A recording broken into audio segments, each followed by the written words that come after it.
Amici di Sportissimi, da parte di Luca Buccieri, buon pomeriggio e benvenuti allo stadio comunale Antonio Licauli di Piana degli Albanesi. Questa è San Giorgio Piana, Accademia Trapani, gara valida per la 20ª giornata del campionato di eccellenza siciliana, girone A. Si allarga da Mulè, che può salire, palla al piede, c'è vicino Sannasardo, Mulè va da solo, poi cede proprio a Sannasardo, Martinez, Sannasardo può calciare e c'è la rete! La rete del vantaggio all'11° minuto, il gol con il numero 10 Sannasardo che la sblocca, un rasoterra velenosissimo per i Rusta. Proprio il 7 si prende la rimessa laterale, il pallone che resta lì, Martinez prova in qualche modo a prendere posizione, Passero, palla per Amaya che calcia e c'è il raddoppio. San Giorgio Piana 2, Accademia 0. Ci pensa il solito Amaya che fa 2-0. Qui riesce a sfruttare in maniera ottima lo stop di Passero.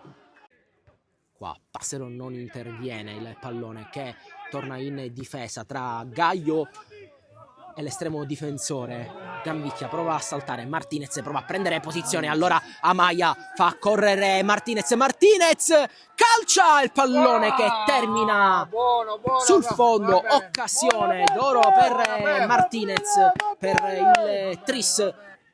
Gambicchia va da Puleo, Passero prova a contenerlo, pallone che arriva nella zona di Mulè che riesce a toccarle, allora può ripartire il San Giorgio con Sannasardo, apertura d'esterno per Passero che deve correre per tenerle in campo, viene aiutato in qualche modo anche dalla Pozzanghera, Passero mette al centro per Martinez che la cicca, può ancora giocarla Sannasardo per Caciccia che calcia, apre troppo il destro, il numero 8 ed è rimessa dal fondo, si salva l'Accademia.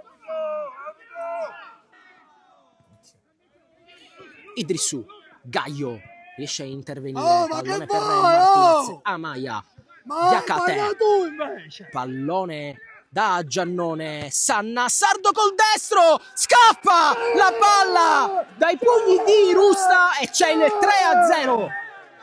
Ancora Sannasardo e questa volta il Rusta non riesce a contenere il pallone. 3-0 e ringrazia Sannasardo. Ma perché mi offre?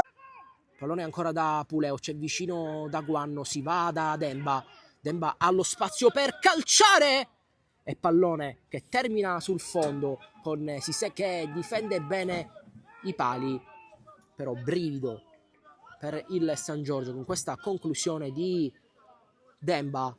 Gaio deve tenere il pallone a Giannone perché il vento la fa scappare via, allora Giannone può calciare, deviazione e pallone che termina fuori dando l'illusione del gol